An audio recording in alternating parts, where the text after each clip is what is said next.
siya. Lagay na rin natin yung uyap o alimagmag para lumasa.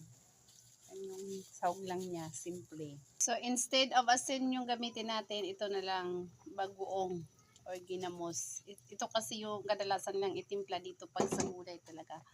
Kasi malasa siya at masarap. Nagdidepende na rin sa inyo kung anong gusto nyo. Pero pag dito sa kanila, ito yung pinaka the best nila. Ayan, luto na siya. Ilagay na natin yung talbos naman ng sitaw. Saglit lang ito siyang maluto kaya huwag na natin i-overcook para ano.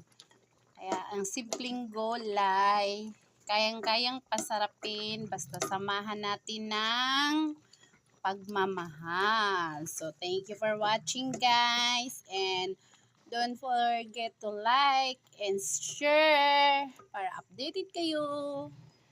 Bye-bye. Okay na siya. Patayin na natin.